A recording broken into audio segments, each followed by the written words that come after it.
Amém. Amados, céus abertos. Eu quero que você pense comigo o seguinte. Eu vou começar contando uma história e eu quero que você consiga imaginar comigo qual é o interesse de Deus em ter céus abertos na nossa vida. Quando no livro de Mateus, o livro de Mateus é um livro que ele fala sobre toda a trajetória do Senhor Jesus aqui na terra. Começa dizendo acerca de quando ele nasceu, que ele ia nascer como rei. Ele ia nascer como a descendência de Davi. E essa descendência, por que descendência de Davi?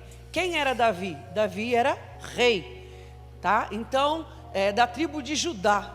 Da tribo de Judá por quê? Porque da tribo de Judá vinha praticamente ali os reis. E ali Jesus nasceu descendente da tribo de Judá. E Davi, dentro da linhagem de Davi, tinha José. Então Jesus tinha uma linhagem. Se você prestar atenção, eu não sei qual que é a sua possível linhagem, mas a nossa família tem muito a ver com o nosso destino. Então quem nós fomos, da onde nós viemos, tem muita veia. E vocês podem ver que quando o Senhor Jesus chegou na terra, quantos anos já havia passado de Davi? Mas Deus reconhece família. Deus reconhece, Deus vem respeitando. Então tem muitas coisas que você hoje é resultado, tanto em bênção, quanto às vezes em dificuldade, que vem da família. Porque Deus não olha para a gente somente como uma pessoa. Deus nos olha como família. Então você não é único nessa terra como indivíduo. Está entendendo? Você tem uma história e um histórico que te fez. Assim, por isso que Jesus era chamado de Jesus. Jesus, filho de Davi, tem misericórdia de mim. Como Jesus, filho de Davi? O que tem Jesus com Davi? Era uma linhagem, da onde vinha anos após anos. Por um acaso Jesus conheceu Davi, José conheceu Davi. E quando José, por que José, se José não era pai biológico de Jesus? É porque ele foi adotado por José. E Deus reconhece o poder da adoção para mudar a história de uma criança também, tá? Porque Maria, ele era filho biológico de Maria, mas a linhagem de Maria estava na tribo de Levi. E a tribo de Levi era uma tribo sacerdotal. A tribo de Davi, vamos dizer assim, a tribo de Judá era uma linhagem real. E a tribo de Levi era uma linhagem sacerdotal. Maria veio da tribo de Levi. Então Jesus tinha uma linhagem na tribo de Levi e também na tribo de Judá. Porque Deus não faz nada à toa. Então, quando Deus escolheu esse casal, Ele tinha um propósito na vida de Jesus de dar seguimento legal na vida dele. Então, por isso que o Senhor nos fez reis e sacerdotes. Entendeu? Jesus era rei pela tribo de Davi e era sacerdote pela tribo de Levi. Pela linhagem de José, que o adotou, e Deus reconhece legalmente a adoção. Quando uma criança é adotada, a criança pega a bênção daquela família que o adotou. Entendeu? E Deus pode mudar a história daquela criança por conta daquela família que adotou aquela criança. Mudar o destino por conta de uma criança que foi adotada. Jesus foi um adotado por José, porque ele era filho legítimo de Deus. Mas Jesus era legítimo de Maria. Então, linhagem real e linhagem sacerdotal. Por isso ele nos fez reis e sacerdote, tá? Então, mas vamos seguir para frente.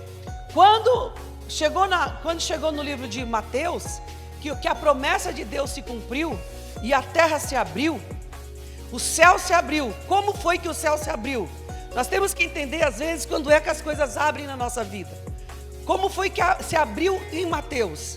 Se você for no Velho Testamento, eu nem sei. Quem aqui tem menos de um ano de convertido, levanta a mão. Todo mundo tem mais de um ano? Não, tem pouquinhos. É porque às vezes a linguagem se torna um pouco pesada, o que você está falando? Que é? Como é que é? Velho Testamento, linhagem. Eu falo, Deus e poder. Já aqueles que já estão mais a tempo na caminhada, você está se localizando na história. É por isso que dá importância de nós estudarmos. Menininhos novos que estão aí, tá entendendo? Tranquilos, corre atrás aí que você vai conseguir entender. Porque às vezes aqueles que estão há mais tempo está falando de coisa que você fala assim, entendi, uau, eu nunca tinha prestado atenção nisso. Yes! Foi quando o Felipe falou ontem, que a pastora Gi falou antes de ontem, falou acerca de Malaquias 3:10. Yes! Nossa, abrirei as janelas para uma bênção. Nossa, como é que eu passei por tudo isso? Tantos anos eu nunca vi. É assim a palavra. Mas aquele que às vezes não tem essa familiaridade com as histórias bíblicas, a gente vai contar, às vezes pregar, e às vezes a pessoa fica assim, hã? Do que você está falando? Nossa, é muita informação. Então às vezes a pessoa se perde. Por isso que eu estou falando de linhagem, de rei, de sacerdote. Agora eu vou falar acerca de profeta. Malaquias foi o último livro do Velho Testamento. Como foi que Deus fechou o livro de Malaquias? Deus fecha o livro de Malaquias dizendo o seguinte: eu não vou falar mais com o homem, não vou mandar mais profeta. No livro de Malaquias, o último livro do Velho Testamento, ele diz assim, não vou mandar mais profeta. Calou a boca. Deus ficou por 400 anos sem falar com o homem. 400 anos, como é que Deus fala com o homem? Através dos profetas. Ele ficou 400 anos sem mandar nenhum profeta para a terra. Ele disse assim, cansei de mandar os profetas, e vocês matam os profetas. Eu não mando mais nenhum profeta. Quem vai agora vai ser o meu próprio filho, né? Ou seja, quem vai descer lá na terra é o próprio Deus encarnado. E aí aconteceu que no livro de Malaquias, Deus fecha o livro, o Velho Testamento, com essa assinatura, vamos dizer assim, e abre o Novo Testamento com Mateus, o livro de Mateus, dizendo sobre: agora vou cumprir minha promessa. E agora eu vou entrar na terra. Eu não falei que eu não ia mandar mais profeta?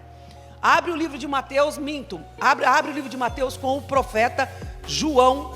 E no livro de João, que mais especificamente está registrado em Lucas, sobre João que nasceu 6 meses antes de Jesus, Deus falou, o profeta que eu estou mandando é para anunciar a chegada do meu filho. Então, antes de João Batista nascer, tinha 400 anos de silêncio de Deus na terra. Mas vamos lá, eu quero entrar em Mateus. E no livro de Mateus, como foi que o Senhor rasgou o céu e entrou na terra? Cumprindo a palavra dele, através do útero de uma mulher, através de Maria. E eu posso dizer o seguinte: quando você vê uma mulher grávida, a mulher é como se fosse um portal, gente. A mulher grávida é um portal, porque ela está trazendo daquilo que é espiritual, que é um ser humano, uma alma, passa pelo corpo da mulher e tem legalidade para entrar na terra. Porque antes de você ser, você já existia. Ai, pastor, esse culto está muito difícil. Calma. Antes de você ser, você já existia. Como? Quem era você? Você existia em Deus. Antes de sua mãe engravidar, Deus já te passou todos os códigos para você. Porque você, no fundo, você não é corpo, você é alma. E por isso que você não tem começo e não tem fim. Na terra existe um começo, mas você não nasceu, você não passou a existir quando você chegou aqui na terra. Então Deus passou todos os códigos para você, para mim. Ele nos deu um corpo e falou o seguinte: agora você vai para a terra. Chega na terra, você vai cumprir isso, isso e isso, depois você vai voltar. Então, esses códigos que Deus colocou para você, eu te garanto que esses códigos não é você nascer, crescer, casar e morrer e trabalhar igual um condenado. Eu te garanto que não é isso. Se você está gastando a sua vida fazendo isso, você está perdido na sua trajetória. Você tem que descobrir por que você está aqui. O que você veio fazer aqui? Nós viemos para cá com uma missão. Essa missão pode sim estar atrelada à nossa família, essa missão pode sim estar atrelada ao nosso trabalho, essa missão pode sim estar atrelada à nossa forma de viver. Mas a sua família, o seu trabalho, o você ganhar dinheiro, não é o fim. E às vezes as pessoas se distraem com essas coisas, com as coisas desse período que nós estamos passando aqui. Então, o que nós vamos fazer? O que nós estamos fazendo aqui? Tem muita gente que trabalha tanto, que fala, agora eu não tenho tempo mais, eu não tenho tempo de ir para a igreja, eu não tenho tempo de orar. Você está perdendo tempo, querido. Porque Deus não fez você nascer aqui para ficar trabalhando. Não é trabalho aqui. Você gasta toda a sua vida só trabalhando, é isso? Você está errado, você não tem noção o quanto você está perdendo a sua vida. Porque essa vida vai passar. E um dia nós vamos dar conta daquilo que nós viemos fazer aqui. Se nós cumprimos ou não. Se nós alcançamos o nosso propósito ou não. Uma das formas de deixar a pessoa ludibriada são os prazeres desse mundo. Isso aqui só é para poder distrair as pessoas, para afastá-las do verdadeiro propósito. As pessoas não têm noção disso. A pior coisa que você pode ver é uma pessoa que está embriagada, uma pessoa que está drogada. Porque a pessoa que está embriagada, ela não está nela mesmo. Uma pessoa que está, um dependente químico, ele não está nele mesmo. E aquilo vai afetando o cérebro. E a pessoa começa a não ter o seu desenvolvimento cognitivo correto, num bom desenvolvimento. E aquela pessoa começa a ficar meio pancada, entendeu? Tanto qualquer tipo de vício. A pessoa não consegue pensar direito. E quando ela não consegue pensar direito, ela não consegue ficar calculando a rota. Isso aí é um entretenimento do capeta, do diabo, para poder tirar a pessoa da rota. Porque o que Satanás quer, você está achando que Satanás quer pegar e te matar, te destruir, matar, todo mundo vai morrer. O que ele quer mesmo é roubar a tua vida. Ele rouba a tua vida. E quando você chegar no dia final, ele vai falar o seguinte: nunca encontrou o verdadeiro sentido. Valeu, porque essa pessoa se perdeu. Então, o objetivo de encontrar o seu propósito é muito importante. Eu te garanto, o seu propósito não é trabalhar 24 horas nessa terra. Cuidado porque isso pode ser também um entretenimento. Mas vamos para frente. Falando sobre esse plano de Deus de alcançar o homem, e a mulher é um portal de trazer coisas espirituais, pessoas que não existiam efetivamente, e a mulher é o corpo que dá o corpo para que chegue um bebê. Maria foi o portal de Deus se materializar na terra. Jesus era Deus que entrou no corpo de um bebê e se materializou na terra. Então Jesus nunca foi simplesmente um homem. Ele era o Deus no corpo de um homem. E o que aconteceu com tudo isso? O livro de Mateus, quando ele vai falando sobre isso, ele está dizendo assim, ele vai contando a história todinha do Filho de Deus. Conta quando Jesus, como foi que ele chegou, conta como foi que ele entrou, quando os céus abriram e Deus passou do céu para a terra, Deus desceu do céu e pisou na terra. Deus desceu do céu e pisou na terra num corpo humano. E andou no meio dos homens. Depois desse período, o que aconteceu? O que Deus realizou, materializado num corpo humano, Deus pisou na terra, ao se materializar, Ele curou, Ele libertou, Ele mostrou como Ele queria que o homem fosse. Ele mostrou: eu gostaria que vocês fossem assim. Vocês fossem igual Jesus. Eu vou mostrar para vocês como é que eu quero que vocês façam, para vocês terem uma vida plena. Vida plena, que vida plena é essa? Não está falando de vida plena aqui fora, está falando de vida plena aqui dentro. Porque Jesus foi perseguido, Jesus foi traído, mas no entanto, a paz interior ele nunca perdeu, porque ele sabia quem ele era. Então ele passou por situações nesse mundo, mas ele veio nos mostrando.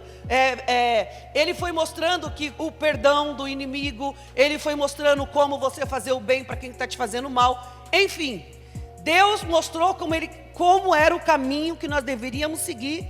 E ele se fez homem e falou, é assim, ó. Homens, você quer o caminho? Segue, me imita. E assim foi. Assim como o apóstolo Paulo fala, sejam meus imitadores, como eu sou imitador de Cristo. O que quer dizer isso? Siga os passos do mestre. Ele veio nos ensinar como ter uma vida plena aqui na terra, uma vida em abundância. Mas quando chega Mateus, o começo de Mateus, Mateus fala como foi que ele entrou. E vai contando, conta os milagres, conta a crucificação, conta um monte de coisa, Mas como é que ele encerra agora o livro de Mateus? Ele encerra o livro de Mateus dizendo o seguinte, ele fala da primeira vinda e ele fala da segunda vinda. Por 2 vezes o céu vai se abrir de novo, mas vai se abrir e se abrir, igual foi quando ele entrou na terra. A primeira vinda, ele disse que o céu vai se abrir, ele vai voltar. Quando ele subiu aos céus, ele falou, esse mesmo Jesus que vocês estão vendo subir, ele vai voltar. Entendeu? Então ele está falando de novo, está vendo? O céu se abriu. Sabe quantas vezes o céu se abriu em Mateus? O céu se abriu quando, através de Maria, Jesus passou e desceu na terra. O céu se abriu quando ele foi batizado e Deus colocou a boca e falou, esse é o meu filho amado em quem eu tanto tenho alegria. O céu se abriu quando ele quando ele subiu. E ele falou, vocês estão vendo? Da mesma forma que vocês estão vendo ele subir, ele vai voltar. Então fala acerca da vinda de Jesus. O livro de Mateus encerra dizendo o seguinte, na primeira vinda, ele vai estar atrás das nuvens. No céu não vai se abrir totalmente. Vai se abrir porque existe 3 céus. Primeiro, segundo e terceiro céu. Ai, pastora, está muito complicado esse negócio. Mas existe 3 céus. Então, tanto que a Bíblia fala assim, o céu dos céus. O céu dos céus. Então, o céu que vai se abrir, Jesus, esse céu aqui, nuvem, quando Jesus voltar a primeira vez, ele não vai passar das nuvens. Ele vai esperar a igreja atrás das nuvens. É a primeira vinda dele. É essa que nós estamos esperando. Ele vai arrebatar a igreja, mas ele não vai pôr a cara. A igreja vai recebê-lo atrás das nuvens. É a primeira vinda, a volta do Senhor Jesus que nós cantamos Maranata. Mas existe a segunda vinda e essa nós não vamos participar, nós não vamos ver. Porque a terra vai estar num desastre terrível. A terra vai estar... Não sei, não consigo mensurar o que vai ser, está entendendo? Mas a terra vai estar numa agonia tão grande, e aí sim vai acontecer a segunda vinda. Mas essa segunda vinda que o céu vai se abrir, é a volta dele com um grande exército para fazer uma grande guerra na terra. Mas isso é muita escatologia para o momento. Eu só estou falando acerca de Mateus, que abriu e vai fechar. Quantos céus abertos tem no livro de Mateus? Mas agora o texto base, tudo isso eu falei para introduzir. O nosso texto base está em Marcos 15, vamos lá. Esse é o texto, tá bom? Isso aí eu falei só para poder introduzir, para vocês saberem mais ou menos o que é que Deus quer nos passar esta manhã. Quando fala aqui em Marcos 15, está falando acerca da crucificação. Em Mateus também fala acerca da crucificação. Mas, dependendo do autor que escreveu, eles dão às vezes umas vertentes que é bem legal o que Deus está querendo passar naquela hora. Produz para mim, amores, por favor. Marcos 15, vê para mim aí, vê meu celular para mim aí, universitário, please. 15:33. Está lá? Marcos, Isso, thank you. Vamos lá. Está falando assim, Marcos 15:33. Diz assim: e chegada a hora sexta, houve trevas sobre toda a terra, até a hora nona. Está falando da crucificação, tá? Pode ir, amor. E a hora nona, Jesus exclamou com grande voz, dizendo: Eloi, Eloi, lama sabachthani, que traduzido é: Deus meu, por que me desamparaste? Pode ir. E alguns dos que ali estavam, ouvindo isso, diziam: eis que chama por Elias. E um deles correu a embeber uma esponja em vinagre, e pondo-a numa cana, uma cana quer dizer um pedaço de pau, tá, gente?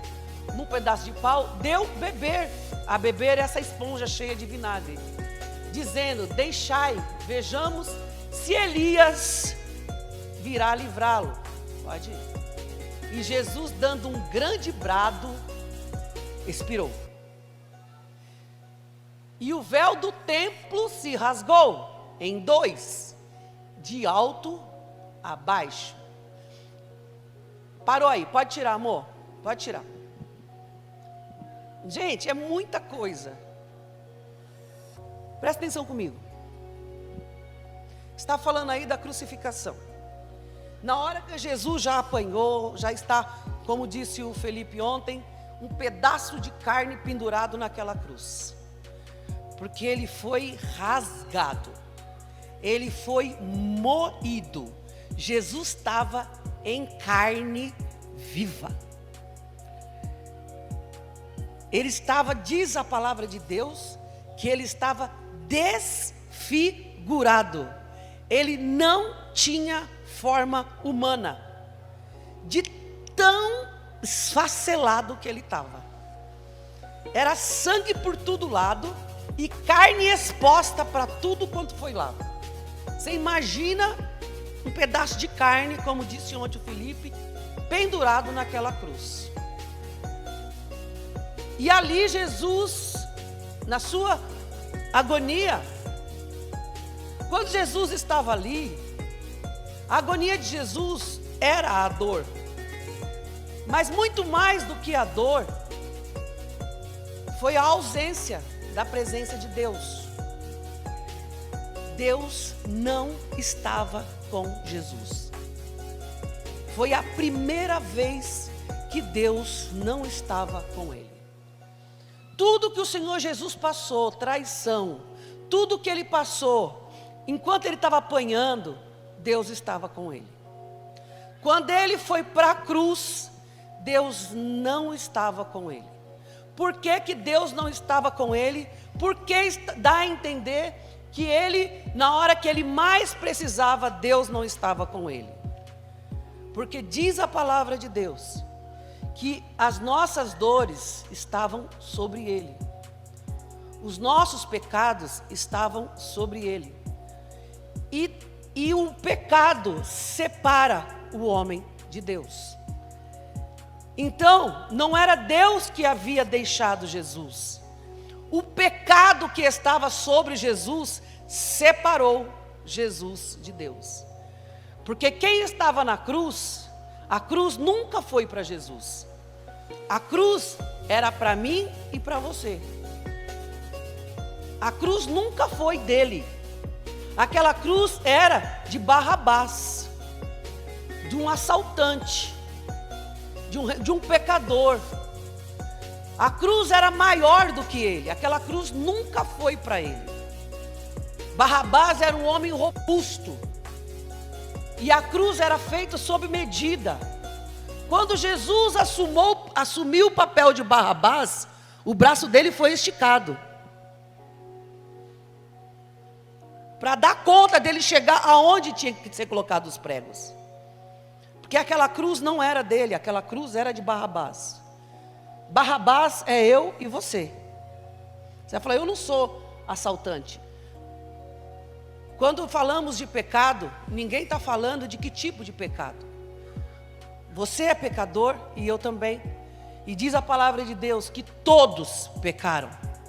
E todos fomos separados da glória de Deus. Todos. Então as pessoas não sabem o que é Deus, o que é a presença, o que é.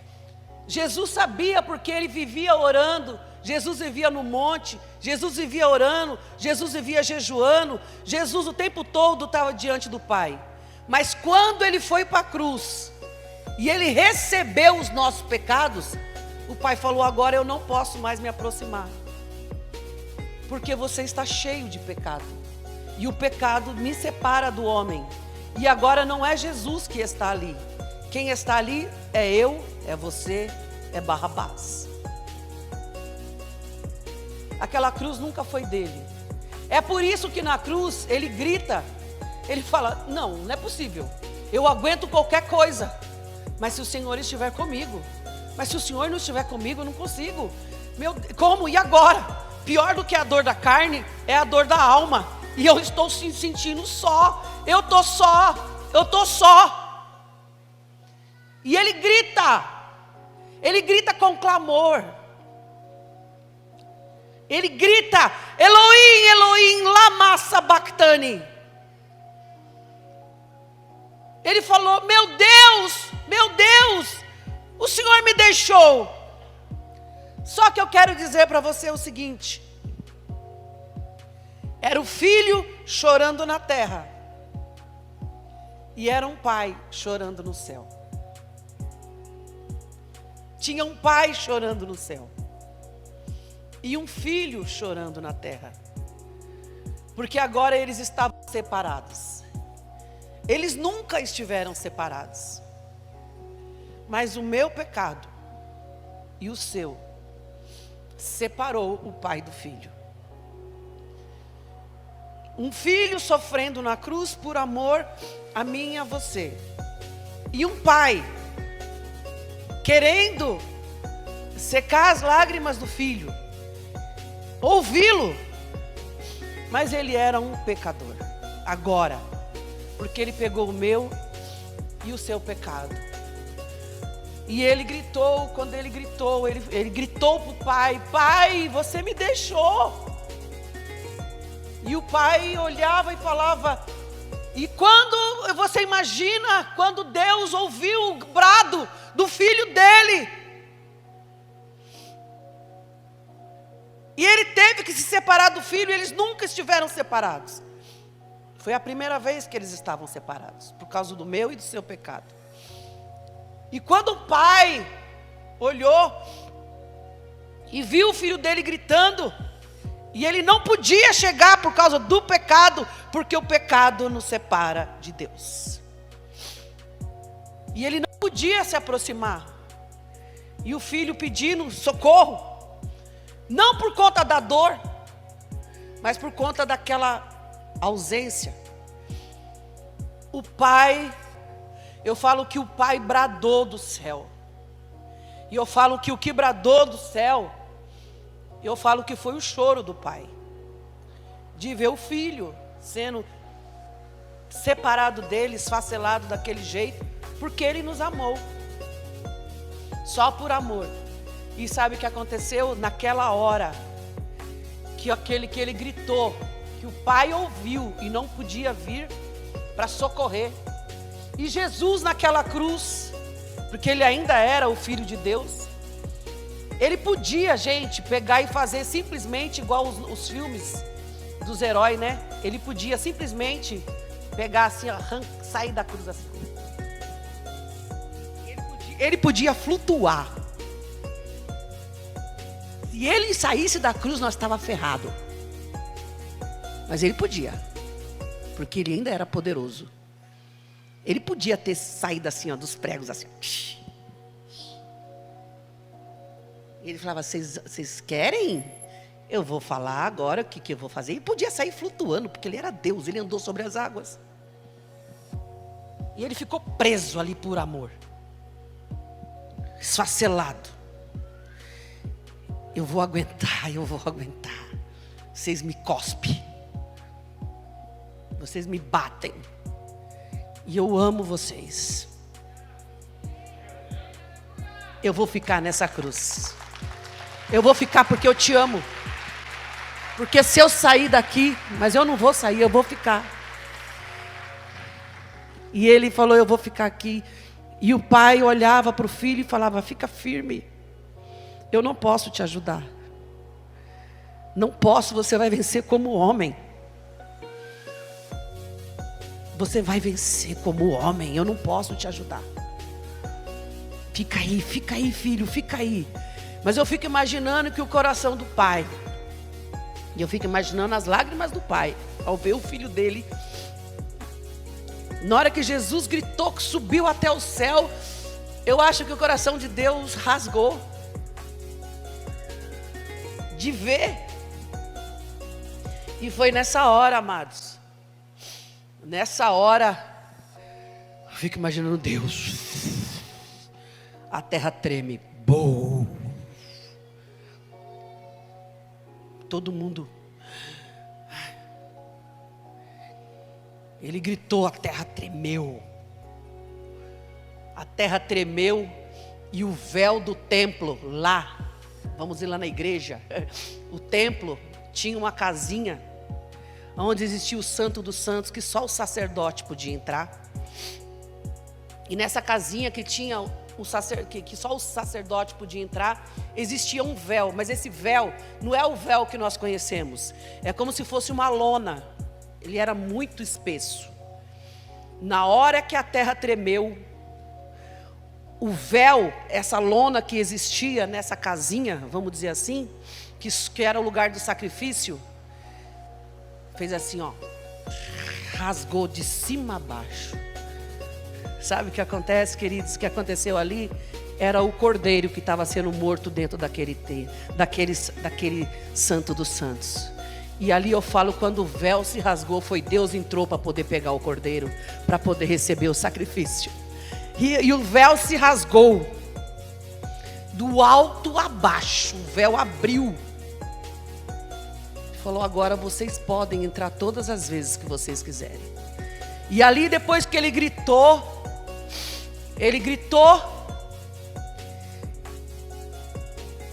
fez, Aaah! Aí ele expirou. Ele entregou a vida dele. Quando ele entregou, essa é a parte principal, é por isso que eu falei, esse é o versículo. Chegamos no versículo para ir para o finalmente. Falei para chegar aqui. Põe, amor, o 39. É esse versículo que mexeu comigo. 39, amor, 15, 39. Olha só. O centurião, o soldado, que estava crucificando ele, que estava de frente dele, na frente dele. O soldado que estava lá oferecendo vinagre para ele. O soldado que estava crucificando ele. O centurião que estava na frente dele. Vendo que ele clamava e expirou, ele disse, verdadeiramente, este homem era o Filho de Deus. Pastor Marcos, vamos para a ceia.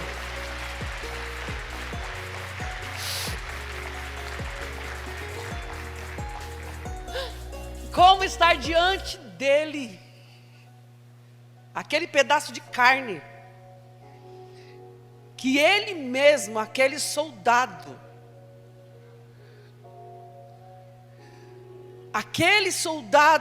estava crucificando ele. Aquele soldado estava na frente dele. Era o soldado que estava torturando ele. Quando ele fez isso, que o véu do templo se rasgou, a porta da graça se abriu. E até aquele que não tinha direito, porque se ele era um soldado, ele era romano. E aquele romano, aquele homem, pseudo assassino, Por que pseudo-assassino? Porque ele estava matando Jesus por ordem governamental. Ele estava ali cumprindo o papel dele, pena de morte. E ele estava matando Jesus naquela hora. Ainda que seja por uma ordem governamental. Pena de morte. Pena de morte, a questão é quem vai matar. E ele estava lá para executar uma ordem do governador. Ele vai morrer, mas alguém vai matar. Mas não era o governador que estava matando. Quem estava matando eram os soldados. Mas isso não o isentava de ser um assassino. Ele continuava sendo um assassino, ainda que fosse sobre ordens do governo. E ele estava lá torturando Jesus. Ele estava lá fazendo o serviço dele. Mas como ele sendo testemunha da história, como ele olhar para aquele homem que não tinha mais feição, ele olha para aquele homem que até então ele estava fazendo tudo o que estava fazendo, mas ele não via nele nada de diferente. Ele era para ele igual os dois ladrões. Os olhos dele não tinham sido abertos. Ele não enxergava quem era aquele homem que ele estava torturando. Mas quando Jesus gritou, que o véu abriu,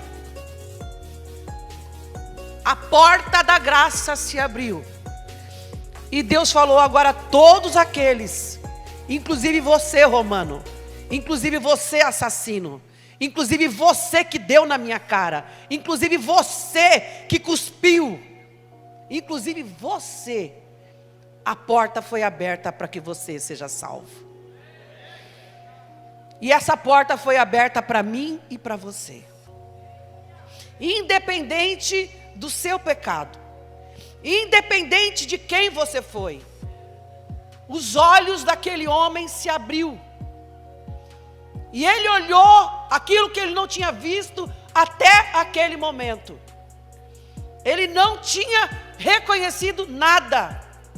Ele estava tratando Jesus como um assassino, como um homem comum. Mas de repente, na frente dele, ele olhou para Jesus e foi a primeira vida salva. Foi um romano. Foi um inimigo. Depois da morte, a primeira pessoa foi ele, porque ele falou o seguinte: esse homem não era comum. O que eu fiz? O que eu fiz? Ele era o Filho de Deus. Tem muita gente que continua olhando para Jesus ainda nos dias atuais como um profeta. Tem muita gente que continua olhando para Jesus e dizendo que é cristão, porque o cristão seria aquele que segue Jesus. Mas até hoje não entendeu quem é Ele. Não entendeu. Porque se entendesse quem é Ele, mudaria de história e mudaria de vida. É impossível olhar para o Mestre, saber que Ele é o Filho que foi crucificado, que entregou a sua vida e continuar do mesmo jeito. Não tem como. Diz a palavra de Deus que o amor dele é constrangedor. Constrange. Você não entende, você fala: por que você me amou tanto? Eu lembro uma vez, amados, na medida que você vai caminhando, você vai entendendo o amor de Deus. Estava eu, já contei essa história aqui, mas de vez em quando é bom lembrar. Estava eu meio inconformada com a terra, porque eu não me conformo mesmo com tanta maldade, tanta traição. Eu não consigo me conformar com esse mundo. Por isso que eu quero ir embora dele. E eu vou mesmo, graças a Deus. A última coisa que eu queria é viver a vida eterna aqui nesse lugar. Porque é muita coisa ruim, é muita coisa ruim, é muita aflição, é muita. E a morte, para falar a verdade, é alívio. Se você for para o céu, né? É alívio, é sair disso aqui. E uma vez, dentro dos meus inconformismos, que não é de hoje, eu estava falando para Deus, Deus, eu não te entendo. Não, Deus, eu não entendo. O pastor estava fazendo a barba, já contei isso. E eu falei assim, o pastor estava fazendo a barba lá no banheiro. E entre o banheiro e o meu quarto tem o closet. E eu estava assim, ele estava lá fazendo a barba. Lá no espelho.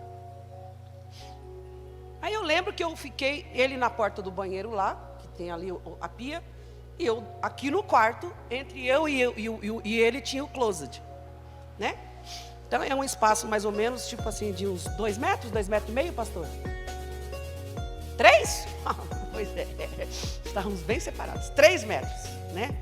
Então um espaço de 3 metros, eu nessa porta e ele naquela porta lá. E eu lembro da posição que eu estava. Tem coisas assim que é marcantes na sua vida. Eu lembro que eu estava assim, conversando com ele, pendurado assim na porta. Assim. Falei assim, sabe, eu não entendo, eu falando para ele. Eu não entendo Deus, eu não entendo. Como é que Deus aguenta essa terra? Eu não sei como é que Deus aguenta tudo isso.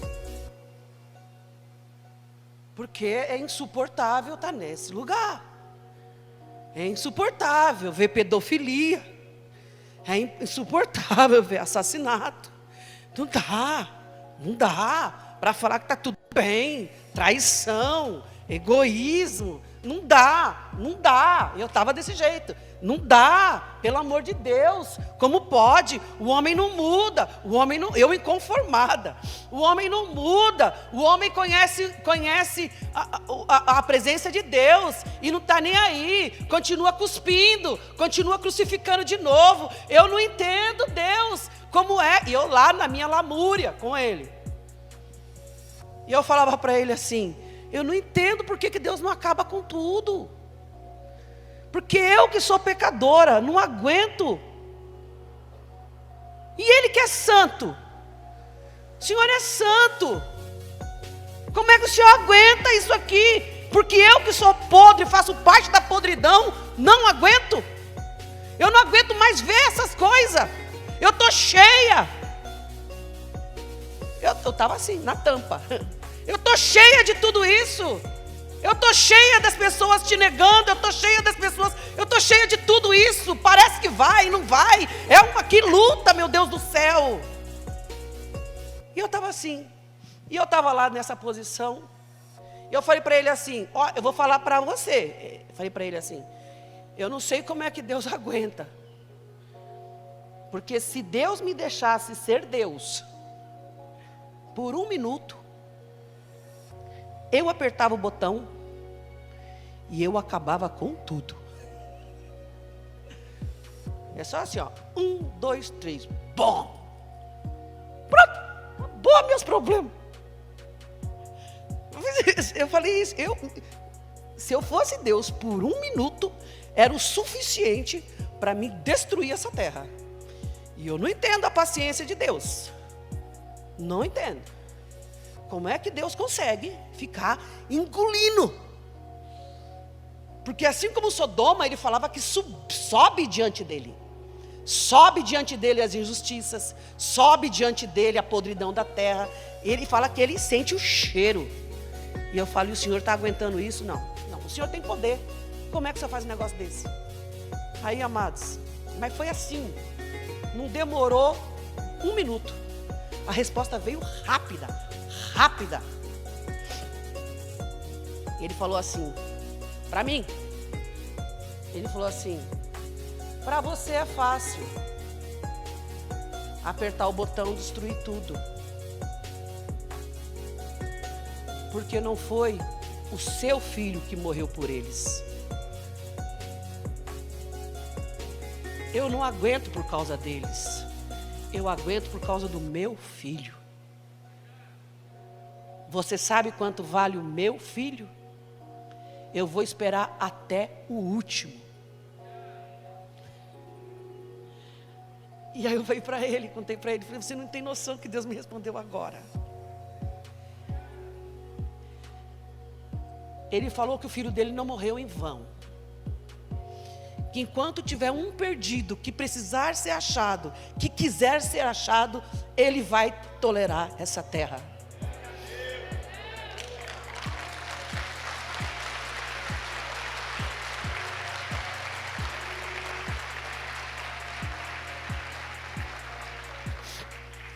Eu nunca mais fiz esse tipo de conversa com Deus, porque ele pega muito pesado comigo. Aqui é tete a tete, a gente se entende. Entenda, amado. Deus vai esperar até o último. O último que está perdido, que quiser ser achado. Ele não está olhando para aquele que quer se perder, que já conhece e não quer mais. Ele está atrás daquele que não conhece. Mas no dia que o conhecer, na hora que os olhos abrir, vai falar igual aquele centurião: eu não sabia o que eu fiz. Ele de verdade é o Filho de Deus. Eu o reconheço como o Senhor da minha vida. E eu vou seguir Ele até o fim. Nem que isso me custe a morte. Porque só quem o conhece, só quem teve um encontro com Ele, face a face, sabe quem Ele é.